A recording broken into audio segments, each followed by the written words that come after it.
বন্ধুরা, আপনার সবাই ভালো আছেন? আজকে আমি চলে এসেছি। মাংস তো বিভিন্ন ধরনেরভাবে রান্না করা হয়, তো আজকে একটু অন্যরকমভাবে মাংসটা রান্না করব। তার জন্য আমি এখানে নিয়ে নিয়েছি কিছুটা বাদাম আর কিছুটা নিয়ে নিয়েছি পোস্ত। তো বাদামগুলো একটু আগে দিয়ে একটু নাড়াচাড়া দিয়ে ভেজে নিয়ে তারপরে পোস্তগুলোকে দেবো, দিয়ে নাড়াচাড়া দিয়ে ভেজে নিয়ে তারপরে আমি ব্লেন্ডারে একসাথে পিষবো। বাদামগুলো একটু আগে না দিলে ভালো হবে না, তার জন্য বাদামগুলো আগে দিয়ে দিচ্ছি। একটু হাফ ভাজা করে নেবো, কাঁচাও করতে পারেন, কিন্তু আমি একটু হাফ ভাজা করে নিচ্ছি, তাহলে একটু বেশি ভালো লাগে টেস্টটা। আর এবার পোস্তগুলোকে দিয়ে দিলাম, দিয়ে একটু নাড়াচাড়া দিয়ে ভাজি করে নেবো অল্প সময় একটু, দিয়ে তারপর তুলে নেবো। তো আপনারা যারা এইভাবে রান্না করেননি, মাংস বিভিন্ন ধরনের রান্না করছি, আর অনেকদিন পরে আমি মাংস রান্না করতে এসেছি, তার জন্য একটু অন্যরকম করে করছি, আপনাদেরকে দেখাচ্ছি মাংস ভিডিওটা। অন্য রকম অনেক রকমের মাংস তো দেখিয়েছি আপনাদেরকে, তো আজকে অন্য একটা মাংসর ভিডিও দেখাবো অন্যভাবে রান্না করে। তার জন্য আজকে পোস্ত আর হচ্ছে কিনা বাদামটা একটু লালচে লালচে করে নিচ্ছি, কাঁচা গন্ধটা দূর করে দিচ্ছি, দিয়ে এবারে নামিয়ে নেবো।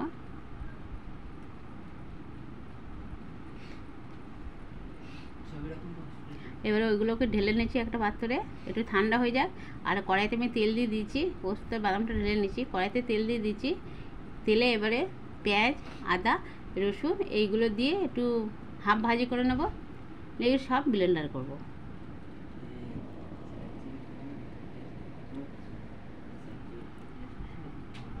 দেখছি তেলটা কতটা গরম হচ্ছে। তো আমি সরষের তেলে ভাজি করলে বেশি গ্যাজে উঠবে, তার জন্য আমি সাদা তেলতে ভাজি করে নিচ্ছি। আগে আমি পেঁয়াজ দিয়ে দিলাম, আর এবারে দিচ্ছি রসুন কুচি,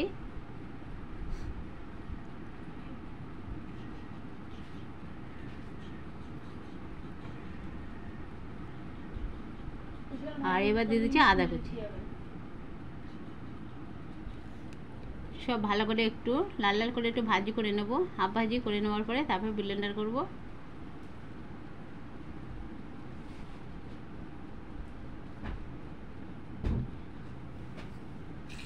তার জন্য একটু সময় লাগবে, আমি একটু ভাজা করব, একটু বন্ধ করবো, একটু ভাজা করবো, বন্ধ করবো, এইভাবে তো করে নিতে হবে বন্ধুরা।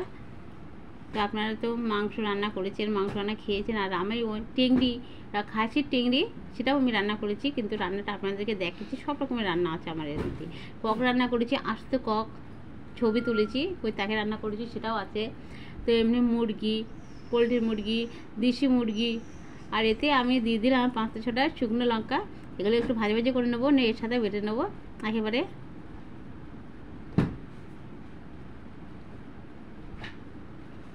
লঙ্কাগুলোকে তলায় একটু দিয়ে দিলাম, যাতে ভাজাটা ভালো হয়। লঙ্কাটা যাতে ভাজা ভালো হয়, তার জন্য। এই দেখুন লাল লাল ভাবে অনেকখানি ভাজা আমার হয়ে গেছে বন্ধুরা। নাড়া দিয়ে দিচ্ছি, দেখুন কতটা ভাজা হয়ে গেছে, আর বেশি বাকি নেই।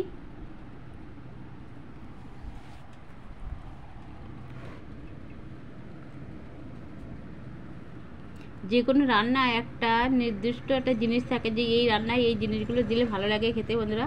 তো আমি এখানে একটা ব্লেন্ডারে পিষার জন্য তার মধ্যে একটা নিয়ে নিয়েছি। আমার ছোটোটা একটু ডিস্টার্ব দিচ্ছে, ছোটোটাই ভালো হচ্ছে না, তার জন্য আমি বড়োটাই নিয়ে নিচ্ছি। এবার আমি ব্লেন্ডারের মধ্যে এগুলো ঢেলে নেব, ওখানে বসিয়ে নিচ্ছি।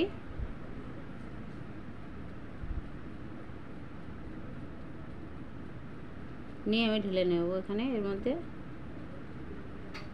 আমি পোস্তগুলো আর বাদামগুলো কিন্তু ঢেলে নিচ্ছি, এর ভিতরে ঢেলে নিচ্ছি, ওই দেখুন।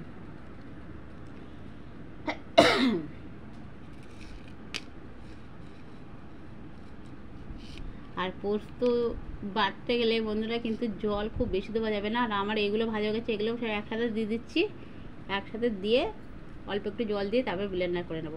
যদি আমি অতিরিক্ত জল দিই তাহলে কিন্তু পোস্তটা ভালো পেশে না আর গুঁড়ো হয় না, ওই জন্য আমি একসাথে দিয়ে দিচ্ছি সবগুলো একসাথে, তাহলে ভালো পিষে যাবে।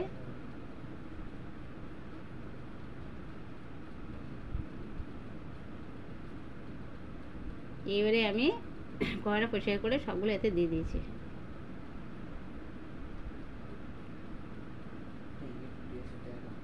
আমি যে ছোটো কড়াইতে করে রান্না করছি, আপনারা চাইলে বড় কড়াইতে করে রান্না করতে পারেন। তো দেখুন বন্ধুরা, ওই যে সব দেবো হয়ে গেছে।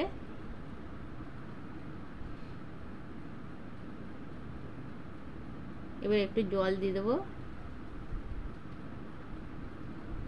ঢাকনাটা লাগিয়ে দিলাম, দিয়ে ব্লেন্ডার করে নিয়ে আসবো। আর এখানে এবার কড়াইতে আমি সর্ষের তেল দিয়ে দেবো।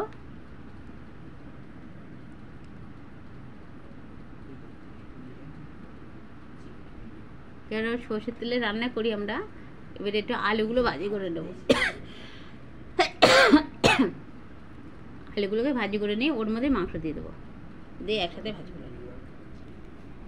তারপরে মশলাটা বেটে নিয়ে এসে ব্লেন্ডার করে নেন, সেটা ওর সাথে দিয়ে মাংসের মধ্যে কষিয়ে নেব। এগুলো তো কাঁচা নেই, ওই জন্য একবারে তেলের উপরে দেওয়া লাগবে না। ওইগুলো তো সুন্দর করে ভেজে নেবো, হয়ে গেছে লাল লাল করে। ওই জন্য ওইগুলো তেলের উপরে না দিলেও হয়ে যাবে, কষাতে কষাতে তার মধ্যে দিলে কোনো সমস্যা নেই। তারপরে তো গরম মশলা দিতেই হবে লাস্টে, তখন তো একটা গন্ধ, সেন্ট, টেস্ট একটা আলাদা লাগবে খেতে। আর সর্ষের তেলে রান্না করলে দেখুন বন্ধুরা কেমনভাবে আমার এই যা গ্যাজা গ্যাজা হয়ে উঠছে, বোঝাই যাচ্ছে না কড়ার ভিতরে। আর সর্ষের তেলটা গ্যাজা হয় না, প্রচুর গরম করে নিতে, কড়াভাবে গরম করে নিতে হয়, তাতে ঢাললে ঝাঁঝের মতন একটা ধমা ধমা হয়ে যায় না। আজকে একটু অল্প দিয়ে রেখেছিলাম, তো দেখুন আলুগুলো প্রায় আমার ভাজা ভাজা হয়ে গেছে। এবার এই মাংসগুলোকে দিয়ে দেবো। দেখুন মাংসগুলো, এবার মাংসগুলোকে সব দিয়ে দেবো। কিন্তু কড়াইটা আমার একটু ছোটো হয়ে গেছে বন্ধুরা, আজকে আমি বড় জিনিস বার করে নিই, যা ছিল সামনের মাথায় তাতেই করছি। এবার আমি মাংস আর আলু একসাথে কষিয়ে নেবো। আর ওদিকে এর মধ্যে ওটা ব্লেন্ডার করে নিয়ে আসা আমার হয়ে গেছে। ওটাকে একটু কষাতে কষানো, তারপরে ওটা বার করে দেবো। এগুলো একটু কষানোর পরে এতে একটা হলুদ দিয়ে দিচ্ছি পরিমাণ মতন। হলুদ একবার ছাড়া তো বারবার দেওয়া যাবে না, গন্ধে উঠবে। হলুদগুলো দিয়ে কষাবো, লবণ দিয়ে আলুটা ভাজি করে নিয়েছি। আর এবারে কিন্তু হলুদ দিয়ে মাংসর আলুটা সুন্দর করে কষিয়ে নিচ্ছি তেলে। দেখুন এক কড়াই হয়ে গেছে। এক কড়াই হয়ে গেলে নাড়তে একটু অসুবিধা হয়।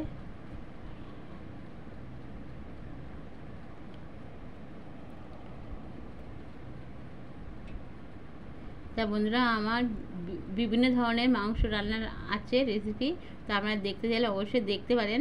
আর আজকে এই রান্নাটার রেসিপিটা আমার প্রথম থেকে শেষ পর্যন্ত আপনারা দেখবেন, দেখার পরে যদি ভালো লেগে থাকে অবশ্যই করে লাইক, কমেন্ট, শেয়ার অবশ্যই করবেন। আর আপনাদের এইভাবে রান্না করে খেয়ে কমেন্ট আমাকে জানাবেন যে ভালো হয়েছে খেতে না খারাপ হয়েছে, সেটাও আপনারা জানাবেন আমাকে।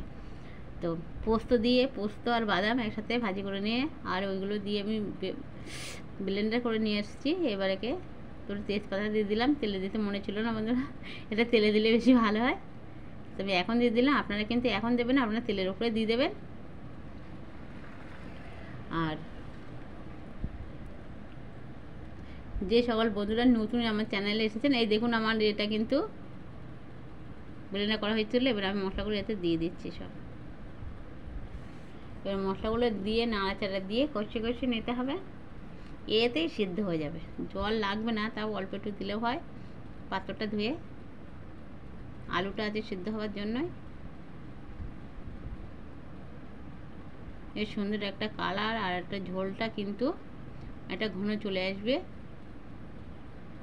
ঝোলটা কিন্তু একদম হালকা পাতলা ভালো লাগে না খেতে, অনেক আবার এরা হালকা পাতলাই ভালোবাসে। তো যার কাছে যেমন, সে কেউ যদি হালকা পাতলা ঝোল ভালোবাসে তাহলে সে মশলাটা একটু কম দেবেন। মশলা কম দিলে কিন্তু পরিমাণে, তাহলে কিন্তু ঝোলটা এত ঘন হবে না। তো সেই জন্য বলছি আপনাদেরকে, যারা হালকা ঝোল খেতে ভালোবাসেন তারা মশলা কম দেবেন, দেখবেন ঝোল হালকা হয়ে যাবে। আর যারা ঝোল হালকা পছন্দ করেন না তারা কিন্তু মশলাপাতি সব কিছু একটু বেশি দিয়ে নাড়াচাড়া দিয়ে কষাতে সিদ্ধ হয়ে যাবে। জল দেওয়া লাগবে না, ওই সিদ্ধ সামান্য একটু জল দিয়ে তাদের রান্নাঘরটা হয়ে যাবে।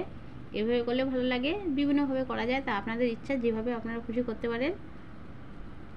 আর এখনও একটু মশলা ওর গায়ে অনেকখানে লেগে আছে, ওইগুলোকে আমি জল দিয়ে নাড়াচাড়া দিয়ে ধুয়ে নিয়ে তারপরে আমি আবার কড়াইতে দিয়ে দেবো আর একটু পরে।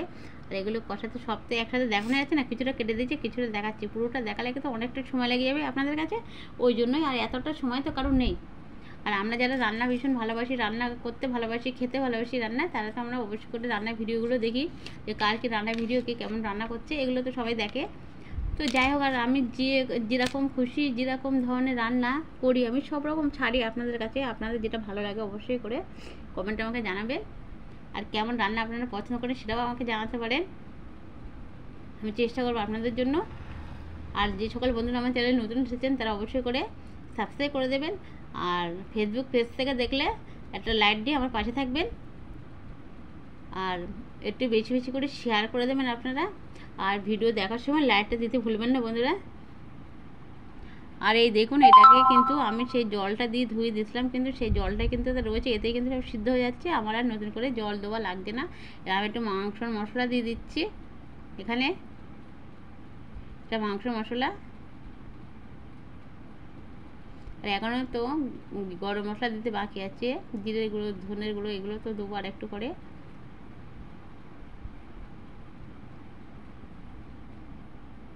আর একটু ঝোল কমবে বন্ধুরা, তারপরে আপনাদেরকে দেখাবো।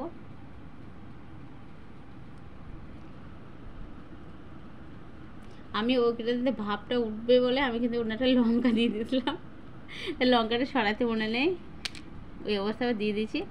একটু নাড়াচাড়া দিয়ে দেখাচ্ছি, এবার গরম মশলা দিয়ে দিচ্ছি আর জিরের গুঁড়ো দিয়ে দিচ্ছি।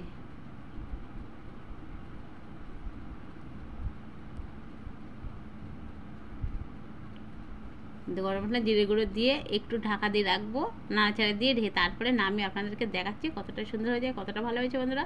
যদি অবশ্যই আপনাদের কাছে ভালো লাগে থাকে আমার রান্নাটা, অবশ্যই কমেন্টে জানাবেন। আর আপনারা রান্না করে খাবেন, আর একটু বেশি বেশি করে লাইক, কমেন্ট, শেয়ার এগুলো করে দেবেন অবশ্যই করে বন্ধুরা। আমি জানি আপনারা করবেন, আমার পাশে আছে সেটা তো জানি আমি, তারপরেও আমি একটু বলছি যদি ভুলে যান সেইটার জন্যই। দেখুন বন্ধুরা কতটা ভালো লাগে দেখতে। আমার মাংসটা রান্না করা হয়ে গেছে, দেখুন ঝোলটা কিন্তু খুব বেশি নেই কিন্তু। আর এতক্ষণ আপনাদের সাথে ছিল আমি সাথী, মন যা যায় 2.0।